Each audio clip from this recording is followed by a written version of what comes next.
What's the date today? Today's November 16th, 1989. This is November 16th, 1989, and this interview is with Mr. Ed Durkin, who is a man of all seasons and all occupations in the city of Madison. And he's going to start out by telling us some of his background, and he's a lifelong resident of this community, I gather. Yes, I was born and raised right in the neighborhood I live in now, 60 years. I've been You talked about, you were mentioning the Crestwood yes, Corporation. The Crestwood Corporation was the first cooperative that bought housing together. That was in 1936. Actually, a group of very socialistic-minded people. They did a wonderful job, though, with that little area there. How many acres was There's that? 80 acres. Sold for $13,000 Wow. in 1936. Now it would be $13,000 an acre or more. Oh, closer to 40,000 an acre, yes.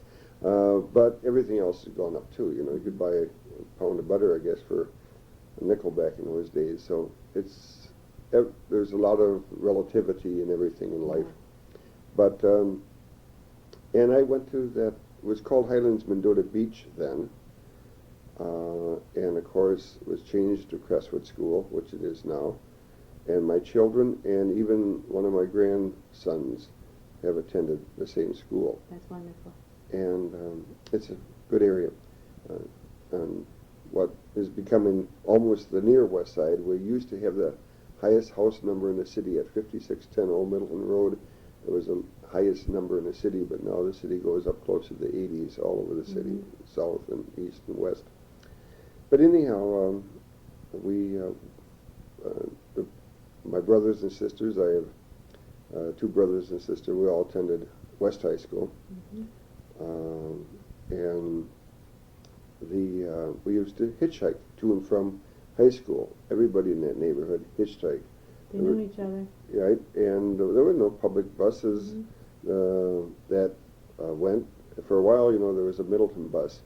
But we got to high school. It was 4.5 miles to high school, and we got home. It deprived you of the after-school things that you might want to do, that a lot of other children that lived closer to the school did.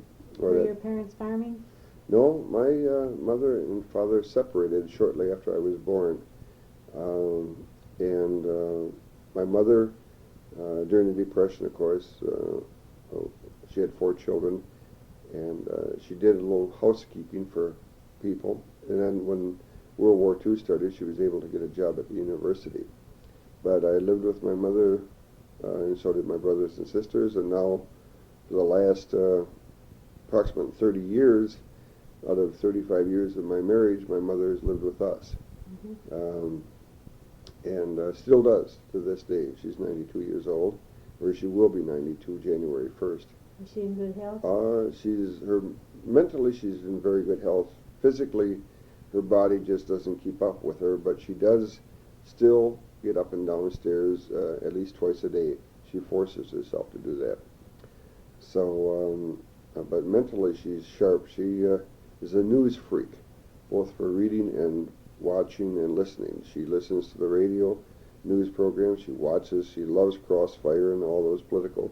She's been probably part of the reason that I've ended up late in my later years now being what's considered an anti-war type of person, because she's been that way since she's been a kid. But so, you know, I, as I said, went to West High School and joined the Army. It was just at the end of the World War II was coming up, and shortly after I turned 17, I joined the service, came back from the service, and a year and a half later, after spending most of the time in Japan, in the occupational force, took a test so I could get my high school diploma, because I had left high school to join the thing. Spent a year at Madison College, and then I joined the Madison Fire Department. Ended up spending 30... How many years in 30, close to 35 years in the fire department, with a couple of interruptions that I can mention later on.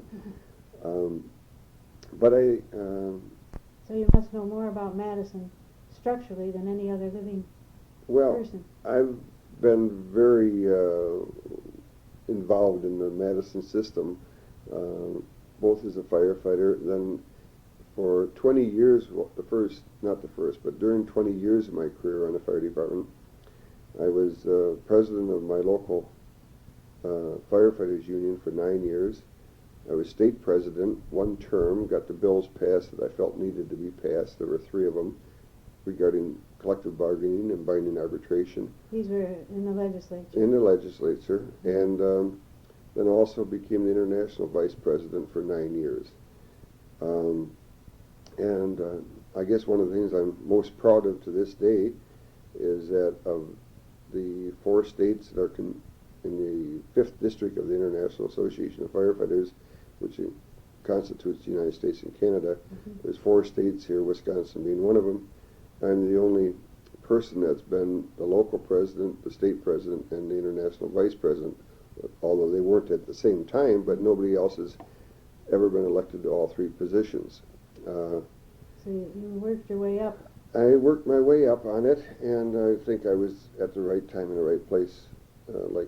Some people get luckier, and I was one of those. But I enjoyed it a total of 20 years, and the thing I'm most proud of, I think, is that after I won my first election in the union, the first 4, I was sort of like Abe Lincoln. The first 4 times I ran, I didn't come close, and then once I won, I never was defeated. In fact, I toppled, in all cases, an incumbent to become the local president and the state president. And actually, the international vice president stepped out because he had some problems staying in, so to speak. And I was elected into that in the interim, so I can't say I really toppled him. We just disagreed on some very important things. But and I'm very proud of the fact that during the time that I was state president, we passed the first final offer collective bargaining bill in the United States for This in the whole state of Wisconsin? it's for all the firefighters and police officers, and it's final offer arbitration. They have versions of that for most other public employees now. They're not quite the same as ours. The teachers have it too now, and they have a different version than we do, but it's that gets pretty technical. Was there a strike? Yes, and while I was the president of the Firefighters Union in 1969, and it started in 1968, there was quite a move in this city to push and promote police officers to higher pay than firefighters, a lot of it based upon the fact that the police officers were involved with the student riots here in the city during the Vietnam days. And so there was a lot of sympathy from the what I call the establishment, you know, the business community, and the policemen had a tough job, but some of their problems were self-created. But anyhow, during that period of time, they tried to give the police officers more money than firefighters, and it so happened that the firefighters were, as a union, were quite sympathetic with What year are you talking about? 68 and 69. 68, 9. During the highlights of the anti-war demonstrations and Mifflin Street things. And so we ended up, after about a year of really tough negotiations, and after some what's called the blue flu type of sickness, where the courts came in and got involved. But those were just partial strikes, so to speak. Maybe a third of the workforce wouldn't show up and disrupt services. We did that a few times. And That's that was very effective on the public when the firefighters... Well, it was very effective in 68. Every time one of these things would happen, it made the front page of the newspapers. But then in the spring of 69, after there had been a study conducted as a compromise to these blue flus in the fall of 68, a study came about and recommended 5-0. It was a panel created by the mayor's office, happened to be Mayor Fesky at the time. They created a panel of 5 people to study the issue of police and fire salaries, and they voted unanimously to make their pay equal based upon, after this, going over the facts. And then the city council, by 1 vote, failed to ratify that, and we went on strike for 3 days. We walked out the minute the vote was done. The firehouses emptied. So after 3 days of some very sticky situations, a very difficult time for everybody involved, including us. And we didn't like breaking the law. We were worried to death that something would happen, some disaster would happen in the city. But it never happened. Right. And what was amazing is that the city became very fire safety conscious during that period of time. And there was only 3 little minor fires during that whole 3 days. But as a result of it, we were able to obtain the equal pay again, except for 1 penny an hour, just because the city wanted to save face and say. So at what turned out originally of wanting to separate our pays by close to $110 a month, we ended up with 1 penny an hour difference as a result of the strike. But then we used that strike 2 years later to convince the legislature and to give us binding arbitration rather than using the strike. Before that, we had what was called fact-finding, and that really, it was just like our study. You know, if they liked it, they accepted it. If they didn't like it, they didn't accept it, the city officials. So, but as I had mentioned earlier, we became quite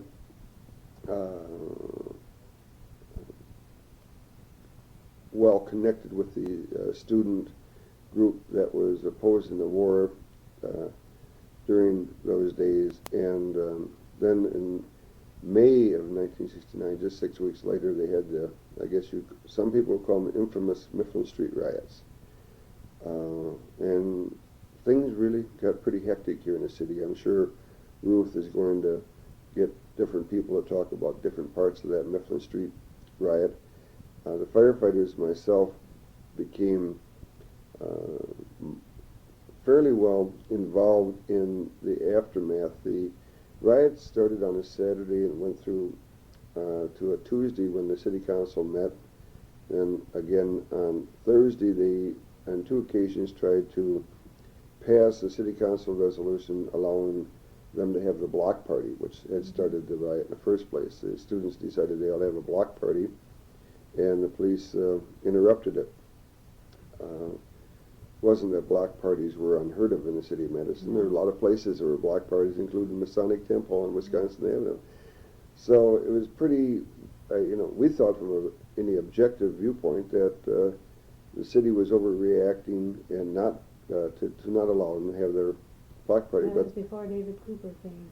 That was before David Cooper came, and we want to name names. We always say that the inspector of the place, Herman Thomas,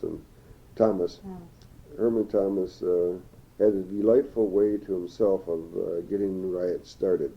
And many of us really believe that a lot of those were instigated, especially by him more than any one person. I had an office that opened onto my windows around Bascom Hill, and I remember seeing the National Guard and the police marching up the hill in a regular battle formation in order to be sure to beat people up if they were. Well, I watched him on other occasions than the Mifflin Street one because I wasn't there when that one started.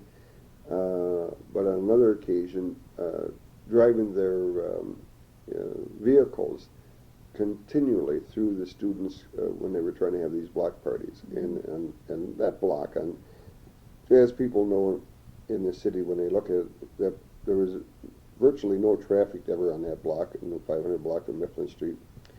And they weren't hurting anybody. Of course, they had put a big written sign up off the cops, which that offended people. But nowadays I don't think that type of sign would offend too many people. But anyhow, I guess my Ruth, my claim to fame happened when the city council voted not to grant a block permit. Paul Soglin, who was an alderman at the time, who had been arrested and who I had bailed out when he was arrested, for he had driven his car up to see what was going on, and they yanked him out of the car, arrested him, cut his hair, and put him in. It was on the Sunday, like May, probably 5th or 6th, 1969, right in that time. And they put him in jail with a $500 bail. And I was at the fire station, and Alicia Ashman, who was a wife of a doctor, but more importantly, a prominent member of our city council, had heard about that, went up to the police, the jail, Dane County Jail, and tried to write a check to bail him out. It was $506 or something. And the sheriff at the time, Jack Leslie, who happened to be a good friend of mine other than the riots, Jack says, "No, we don't take checks." And which is just, this is a doctor's wife, a prominent elected official. They've been in Madison for many years. Yeah, been in Madison for many years. He wouldn't accept her check. And she, in desperation, called me and as the president of the Firefighters Union and said, "Ed, this is the situation, and they got Paul Soglin in jail, and this is going to make things worse." And I agreed, because he was a recognized leader of the students, and that didn't mean he started the riots. It meant that they looked to him for leadership. And so I very quickly made a lot of phone calls and stuff, and we raised the cash very quickly and I was on duty. In those days, you couldn't get off duty without a written permission from the fire chief, so And you weren't the chief yet, so... No, and I wasn't the chief, so I called up the secretary of the union, and he took the money up there, and when the press said, "What are you doing bailing out Paul Soglin, the firefighters?" and he just said, "Well, Ed Durkin did it. He's the president of the union." And so I got quite a bit of, from certain people, bad publicity, from other people, very good publicity. But the Police and Fire Commission at the time really condemned me for what I was doing, and all I said is that, well, if you want to deal with the group, you got to deal with their leaders. You can't, and you need the leader on the street. And the proof of that was just 2 days after I bailed Paul Soglin out, there's a huge picture in the newspaper of the chief of police and the mayor and Paul Soglin in a huddle talking about things on the city council floor. Just proof, that they had to deal with. They didn't want to, but they had to deal with it. He wasn't there. Right. And in fact, it's probably one of the few photographs of Paul Soglin with very short hair that we'll see. But what happened then is that that was on a Thursday, and Friday night I got a call at home from Paul, and he said, "Ed, can you come down to Mifflin Street and talk to the students? They want to try to have that block party again tomorrow, and there's going to be bloodshed." And I said, "Paul, what good does it do for me to come down and talk to him?" He said, "Well, you're the only person in town who's got any credibility with the students because of the strike and because of bailing me out." I said, "Well, Paul, I'll come down there, but it's not going to do any good." And I went down there and listened to the young people, and there was a lot of talking. It might have been just brave talking. It might have been just talk. But there was a lot of talking about, if we're going to get killed, we might as well do it here rather than Vietnam. And they had guns and clubs last time, but we got guns and clubs this time. And the students, it sounded really, really like there was going to be some real bad problems. Did you think they were armed, Tom? Oh, according to I didn't know if they were or not, but according to, as I said, Jack Leslie was my friend. He told me later on that they had reports that they had been able to get guns. Now, whether they did or not, I don't know. But and all I knew is that from the way they were talking, there could be just 3 or 4 times as bad a situation as it was the week before, when a lot of people got hurt, both police officers and students, when the initial riot started. And because this time there was more bitterness that set in, and both sides were better prepared. But This was on a weekend? this was on a Friday night. Friday night. And so, just on the spur of the moment, at the time we still had 5 acres on the Old Middleton Road there, right by Crestwood. I made the remark to the group standing in the corner, and including the Daily Cardinal reporters, who were at that time 2 women, and who were really concerned, and it was quite obvious they were very frightened about what was being said and what was going on. I said, well, why don't you come up to my house and have a bust rather than get busted, and have a party at my place. We got 5 acres, and every one of you, there's plenty of room for everybody. And interestingly, that word spread through the crowd a little bit, and then I was asked to go talk to some young people who apparently were some of the hardcore leaders. And they just sat and listened to me and didn't act a bit enthused about my idea at all. They were sort of planning on going ahead with their party there. And so it was pretty obvious to me that while I made the invitation, nothing was going to happen. And but what did happen is the Wisconsin State Journal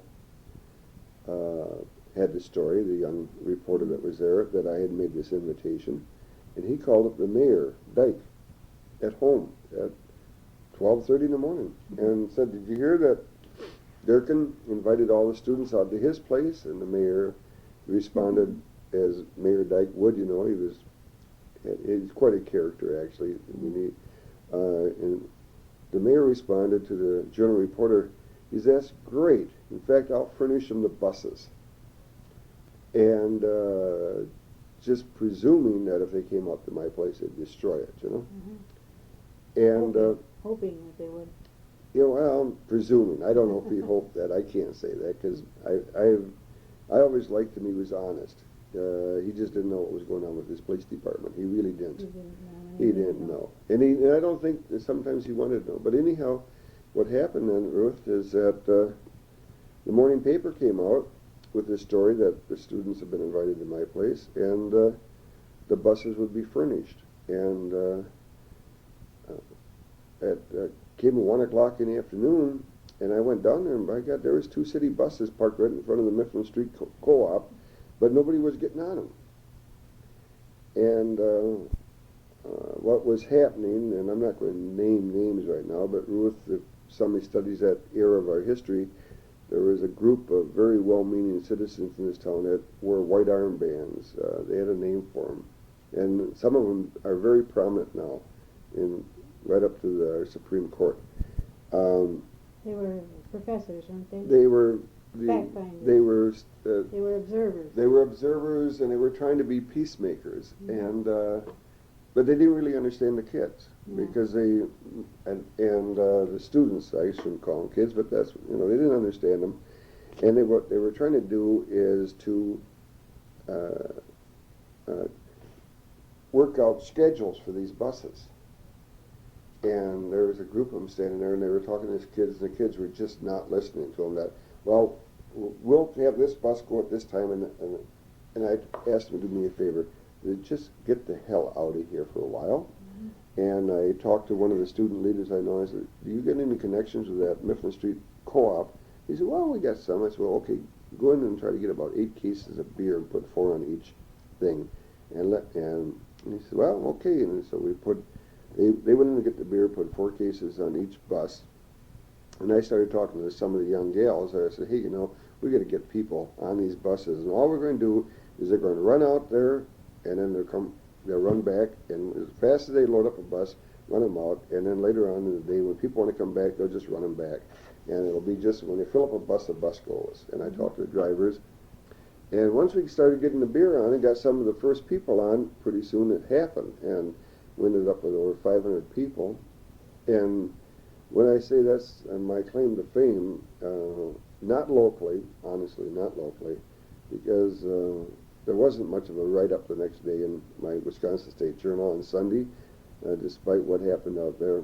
But there was a huge write-up in the New York Times, huge write-up about it, because they had their people out here in Madison watching this thing for the whole week and a half. And it was over 3 minutes on CBS News that night on the news, and they cranked out just, back in those days they used film, you know, just that short a time away.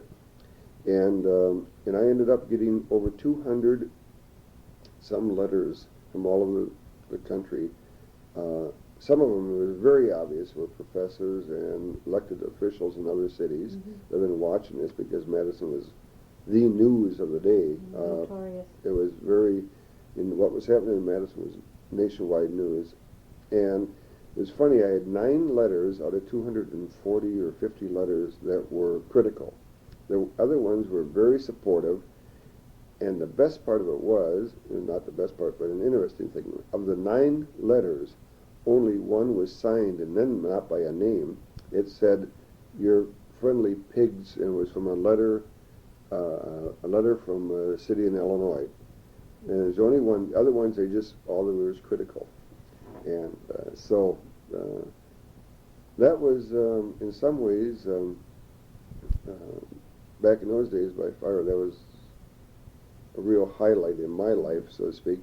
But it all worked out. It worked out very good. We got clippings from newspapers all over the country, but it worked out really good. And the state. Paul Soglin into a famous person too. Well, Paul got famous because of his leadership, and Paul and I got pretty thick, you know, just when Paul ran for mayor just a couple years later. And of course, my own thing went from being involved that way out there to being very active at the local aldermanic and mayor elections. And I worked a little bit in the McGovern campaign because I really believed in him. I worked, I had supported him. I was international vice president already then in 1971 when he was running for the 72 election. Caught a lot of criticism from my international president because George Meany had behind the scenes was openly supported Nixon. Yes. And they were very critical that anybody with the title of an international vice president, although we were part-timers, but still we had the titles, would be supporting George McGovern. Were you part of the AFL? Oh, sure. Oh, yeah. My general president was on the AFL-CIO Executive Council. Oh, yeah. And I was, vice president. Well, there were 16 of vice presidents, regional. So, but when Paul decided to run for mayor then in Madison, I mean, I had been involved enough in the McGovern campaign to really understand that, Paul had a wonderful chance of winning the primary. And the thing that surprised me about all my friends, most of them that were involved in the Democratic Party, were swinging with Leo Cooper, who I liked as a, Leo Cooper's a nice guy, but he'd run once before and got beat. And in this town, that's, you pick up the loser tab quick, you really do. But anyhow, I talked to Paul and his wife and supported Paul. And Paul, all through his first 6 years, was eternally grateful because he won the primary. There's nobody else in the city that had any name recognition. They were all lined up behind Leo or Dyke, and they didn't see what was the obvious thing, that the students had really become involved politically because of the riots and because of the McGovern campaign. And McGovern, if I remember right, he got like 97 or 98% of the vote in the student districts, and Paul carried over 90%. And then when the Democrats had to make a choice between Paul and Dyke, there was no choice. They had to go with Paul, despite the fact they didn't like him. I remember meeting the mayor of New York at a party in New York, long in there. He was very conscious about Paul Soglin and asked lots of questions. This was Abe Dean, when one of the Proxmire kids was married at the wedding. And he was very interested in Paul Soglin. Well, as we've all found out, that Paul was very bright then, and he's very bright now. He seems to be taking it so easily and well now. Yeah, well, Paul he's matured and changed, just like we all have. He's a different man than he was then. He's much more he's much more conservative fiscally than he was then, and a lot of us recognize that too this time. But anyhow, those were good days, Ruth, in some ways. That Madison learned a lot. Madison did. It was really a shame, though, that I feel that the students then, when they were forced to look at what was going on, because it was going to be their fanny going over to Vietnam if they didn't do something about it, I think they were much more conscious of the worldwide situation than they are now. I really think they're getting great educations in certain things, but they're not getting much education on what's really happening in the world. And to me, a perfect example is this last 3 days when the I don't pronounce his name correctly, the Polish labor leader Lech Walensky. Here he's being honored by the president, by Congress, by everybody for having a union overthrow a ineffective, in some ways corrupt government. At the same time, we're supporting the people in Central America that are shooting labor leaders and killing labor leaders all over Central America, and have for years, who are trying to get rid of absolutely much more corruptible, much worse leadership. This is side 2 of the tape with Mr. Durkin. And now let's talk about the fire department. Okay. About your career as a fireman. Well, I think I was one of the fortunate people. When I tried out for the fire department in 1951, only 90 people applied, and they hired 16 of us. There was much better odds than they are presently. But then again, there was a period when I first became union president in 1961 where they had like 20 people applied, and they hired every single person that passed the written and the physical test. Anybody that passed the test, they hired 12 people that year, and so there was literally no competition. And now they can have 800 people apply for 15 to 30 jobs. And My goodness. so, Why but is that? it's a much better job now. Job. And give Paul Soglin and a few of us credit for that. Madison has one of the best fire departments in the nation to work for, without a doubt. It has, as far as benefits, it's right on the top. It's not the top in salary because the cost of living isn't the top here, let's face it. You go on, I'm going out for just Sure. a second, I can hear you. And during the, as I mentioned earlier in the other side, Ruth, I was very involved in the union, and one of the requirements to be active in the union, or one of the regulations, is you could not become any higher than the rank of captain. So while I made captain at a very relatively young age of 34, that's way sooner than most people are fortunate enough to do, but I never could take a shot at becoming a district chief or anything, because that would have forced me out of the union. And when I was fortunate enough to be both a captain and the international vice president back, simultaneously? Yes, I was a captain of the fire department and an international vice president part-time, but because of our work schedule, that you can really spend a lot of time part-time. So my salary, combined salary, in the 70s averaged 5,000 to 7,000 more than the fire chief was making. And plus I was having a lot of interesting things going on in my life, presenting arbitration cases all over the Wisconsin, Minnesota, and the Dakotas. I had a very heavy work schedule, but also a very interesting life doing that. But then in How come you didn't have to get out of the union and you Well, became a captain?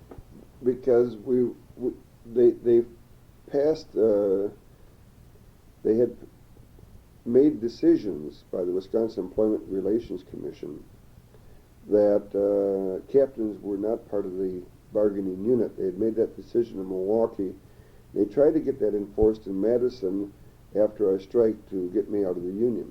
And we were able to politically, at the local level, keep that tied up in different courts, you know, through the, and that's when I ran for state president, knocked off, or that's my terminology, defeated the fellow that had been in there, and were able to get a law passed that specifically said that no one below the rank of the highest ranking person in a single fire station would be considered a supervisor. It's fondly called by the legislators back in those days the Durkin Amendment, because it protected us as captains. So we changed the law. So you were part of the bargaining unit? So we were part of the bargaining unit. And that actually we had to go to the state legislature and do that. And the only reason I wanted to become state president was because I knew the other fellow, while he was popular, was absolutely inept at getting legislation passed. He'd been in there for 11 years and had not passed a single piece of major legislation. But union politics is even worse than normal politics. If somebody's in office and is a nice guy and is popular, they don't look at the record. They really don't. And so anyhow, we had to pass a special law to keep captains in the bargaining unit. How many captains would there be in the Madison department? Well, at that time there were around 14 in the Madison department out of around 260 people, 270 people. And then in 1978, I'd been an international vice president, a total of 9 years then. And on issues that came up, like politics, like McGovern, I mean, the rest of these people were really quite conservative. And then the issues started coming up about women and minorities. And well, my general president supported me on the minority issues, that we should go out and actively try to recruit the best qualified minorities. Basically, the union leadership all over the country didn't. And part of their problem, Ruth, is that they came from the big cities of Boston, New York, Philadelphia, Miami, Seattle. I mean, these are the cities that these other people were from. And the Milwaukee guy in my district, they always voted against me, but I was the representative, not them. So my views, based upon what I'd learned in Madison, were much, I hate to use the word liberal, but I was much further to the left on the issues of minorities than the other people, and that within the international firefighter movement. And there'd be many times that we'd have these votes on issues such as that, and I'd be voting out of 16, the vote would come down 14 to 2 or 15 to 1. And while I enjoyed working in representing the firefighters at the local level, I did not enjoy the political process of the political part. And it was, beat my head up against the wall, so to speak. Nobody likes to always lose heavily on votes, and yet that's what always happened. And because of my opposition to some of the policies of the general president, including his conservative following of George Meany, who I thought and still think was the disaster to the labor movement. I think he destroyed it. They have not recovered. They never will either. They'll never recover from George Meany. And yet, well, in fact, who got all his rants? When he passed away, the establishment in this country praised him greatly and said what a great person he was. He was a great person for them. But the labor movement then, and outside of the teachers and the public employees now, they never really did what they used to do years ago and seek out the people that needed a union. And women and minorities were the people that needed unions. And we were a typical trade union, the firefighters, like the carpenters and the lathers and teamsters, that didn't feel we needed to help those people. Therefore, what they didn't understand is we'd never grow, because there's where the growth was with the women and the minorities, the people that needed it. And of course, everybody knows what a hawk, or maybe they don't know what a hawk George Meany was. Let me tell you one little story about McGovern. When they didn't know that McGovern was going to be the nominee, in 1970-71, the AFL-CIO produced a 16-millimeter film, made this show to audiences, a 22-minute film, just basically for, like luncheon groups, at just the right timing. And the name of the film was Broken Promises. And the film depicted how Nixon was shipping all the workers' jobs out, and his policies were shipping all these jobs overseas. And they showed in that film, like Spalding golf clubs, Spalding golf balls and baseball mitts, and all these different examples of what was companies that started out in America but were shipping their jobs and creating these plants overseas. And that film, I had a copy of it, and it was being promoted by labor all over the United States of get out and show this to your community people, not to your union members so much. Get it out and show it to your service clubs. Any way you can show this film, show it. So, George Meany, when McGovern got the nomination, George Meany ordered all those films returned to the AFL-CIO Cope. And I happened to lose mine. I told my general president that when he kept on saying, Ed, you got to get that film back, I kept on saying, I lost it, Howie. I'm sorry, I don't have it. To this day, I still have that film, and I've asked a few labor people a couple times, you want to see a great film about what George Meany really did? I mean that was just one example of what he was doing. And of course, he drove a fellow, I'm sure, like his name was Harry Groff, who came out of the teachers movement. There was a president of the AFL-CIO in Colorado. When they endorsed McGovern, they destroyed him and that union out there, the whole AFL-CIO. Johnny Schmidt from Milwaukee was one of the people that went out there, and trustee that took it away from him. With George Meany was so far right that he and J. Edgar Hoover could have been put in the same coffin. And that's what destroyed. Conservatives have their place in this world, but not in the labor movement. So anyhow, going back to the fire department, by 1978, I was really very disgusted with some things that were politically happening within the firefighter movement. I saw in the city of Madison here that we actually were making moves with the support of the union to block women from coming on the fire department. And their job came open with the state of Wisconsin. They had created a personnel commission, and they were looking for commissioners. There was a civil service test. And I decided to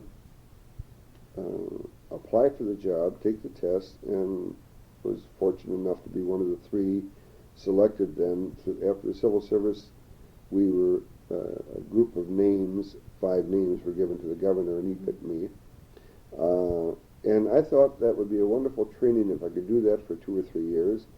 Who was the governor? Martin Schreiber. It was right after Lucy went to Mexico. And I felt it would give me the opportunity to become an arbitrator, which I had presented a lot of arbitration cases for the firefighters. I'm very proud of the fact that I won 78% of those, and for labor to win 50% is considered high.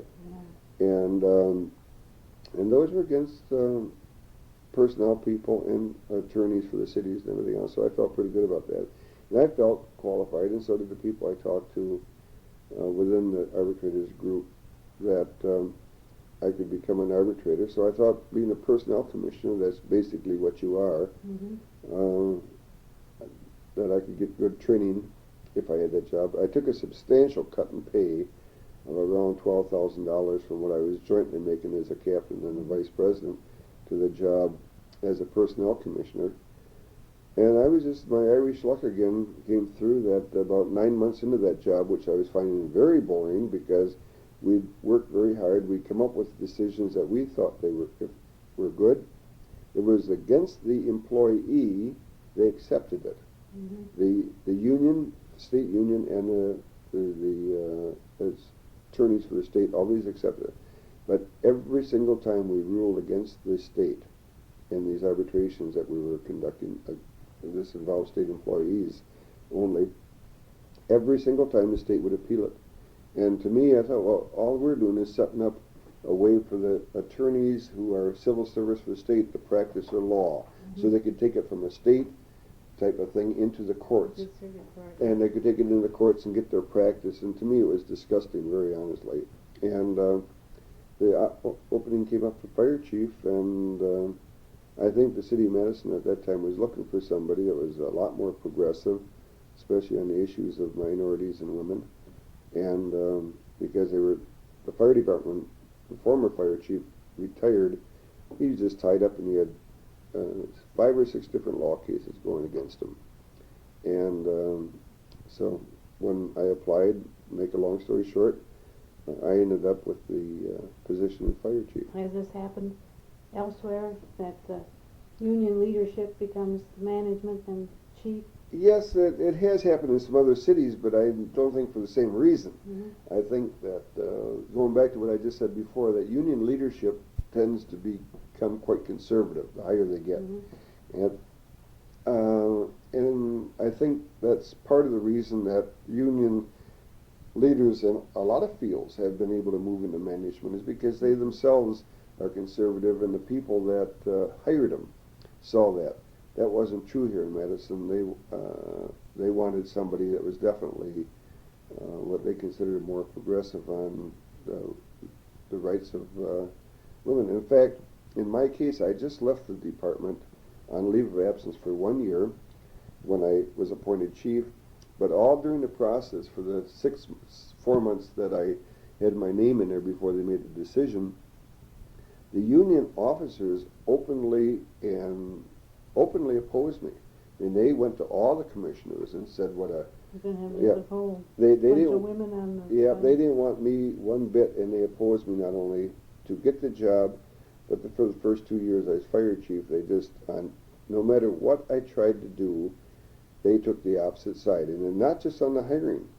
I mean, even probably helped you, don't you think? oh, they helped me by showing that the city that, you know, the Firefighters Union, when I was made chief in 1979, was considered a real political force in the city. Mm-hmm. And after 2 years of 13 straight defeats by them on the city council, they destroyed themselves, what they did. But they were fighting in Madison, of all things, issues like women and minorities.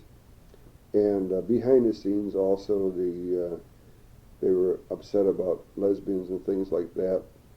And we pretty well cured them of a lot of things. And I think now when I see them, when I bump into the firefighters now, some of them even admit that they were wrong on those. But of course, there's been a huge turnover now on the fire department. Early retirement. The early retirement and just the way things go. In fact, I was just told the other day at a retirement party that in the 5 years since I retired, over half the fire department has changed. It's turned over half. So that's How many women approximately have you been? Well, I don't know. When I was there, I hired 15, and I was very proud of the fact that when I retired, of the 15 that passed the recruit training and were in training, all 15 were still on the job. None of them were driven off the job, and none of them failed to perform well enough to get on the job. But after I retired, inside of a couple of years, 2 of the women, for the same reasons I quit as being an international vice president, but only for sexism, resigned. But I'm very happy to say, since the mayor has changed, that a few of us talked to one of them, and one of them has returned to work. I don't know if the other one has. So 14 of the original 15 that I hired are still there. I think he's hired close to 7 or 8 more, and I'm not qualified at all to say the quality of them. We had really instigated some very tough tough standards. But the difference between what we were doing in Madison and what they did in other cities is we not only made the standards tougher for the test, but we went out and actively recruited. And we recruited at the university in the women's sports. We recruited in the gay bars, you know, and we were able to get the best the women. And out of, we had over 150 women apply in 2 different exams that I held. And Chicago, Illinois was having an exam in 1983 or 84 at the same time we were. And we had 157 women apply for the job in Madison, Wisconsin, with about maybe 10 or 12 openings. Chicago, Illinois, with a couple hundred total openings, only had 42 women apply. So it's all a matter of how you presented your the word, and when women didn't know what a good job it was. And firefighting is a fun but very dangerous occupation. But at the same time, because of the work schedule, because of the comradeship that develops, it has the lowest turnover rate as far as quitting, resigning of any job in this country. There's less than 1/2 of 1%. You go to any city, Ruth, and you go to Appleton, you go to Oshkosh, you go to Green Bay, you go to Madison, Cisco, Phoenix, Miami. It's less than 1/2 of 1% turnover. You compare it to something like teachers, where there might be 10 or 20% turnover just because of the burnout. And there's something about the job that people Firemen don't burn out. Well, that's right. They don't burn out. They might burn up, but they don't burn out. Now, the paramedics within the fire service are having burnout to a certain degree. They're hard work. Oh, but it's constant, and they see the things they see are very tough. You pick up a suicide, and especially if it's a young person. Or you pick up a baby that was scalded, and the skin is peeling off. Or you pick up some of these accident cases where somebody's head's been crushed. That isn't something that a decent human can put up with for too long. And paramedics and firefighters in general are very decent people. Sympathetic. Yeah, they have empathy for other people. They're good people. But most people in all countries are good people. Most people. The one thing I didn't mention, and maybe I should have, is that shortly after that Mifflin Street riot that I mentioned, where we had the block party, they had a James Rector Park that the former Governor Lucy donated a little 2 lots downtown. And I had a tractor with a rototiller that I could borrow. And I went down there. This was like June. It was right after they called it James Rector because a young fellow named James Rector was shot and killed in Berkeley, California. So they named it James Rector Park. And I took my tractor down there, and I was on my day off in work clothes, not fire department clothes, and I was helping get the rocks out of that ground. And there was a picture in the newspaper the next day that showed these students and showed me with a caption, Captain Durkin is helping these students out, something like that. It was Captain Durkin something. The fire chief called me in. That was like June 11th or 12th, about 1 month after this Mifflin Street party, and where he had been going around telling people I was a communist because I had I had done those things. Anyhow, he called me to his office the next day and showed me the picture. He said, I don't like to see this Captain Durkin. You being referred to Captain Durkin. I want you to tell the media. Now, this is the fire chief, Ralph McGraw. He said, I want you to tell the media to quit using your title Captain. I said, Chief, there's nothing I can do about what they want to call me. They can call me good, bad, or they can call me anything they want to call me, but, I don't tell them what to print in the newspapers. In fact, I said, I didn't even see the photographer there. And he said, well, if you can't do something about it, I can do something about you being a captain. And I just well, I just shrugged my shoulders and left his office. And about 12 days later, they filed charges on me. And there's no doubt about your being entitled to the title. Right. Yeah. So, but they filed charges on me for being a captain and leading the strike. Mm-hmm. And the strike was in April. Everything was. We had retirement parties. We had we had 2 or 3 rather big gatherings on the fire department where everything was hunky dory, so to speak, no problems, But then in May, I had the people up to my house, and then in June, I did this thing for this James Rector Park.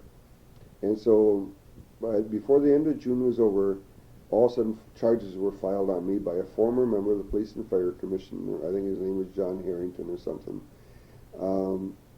He was an attorney, and he had been an attorney for the Police Officers Union after he left the commission, too.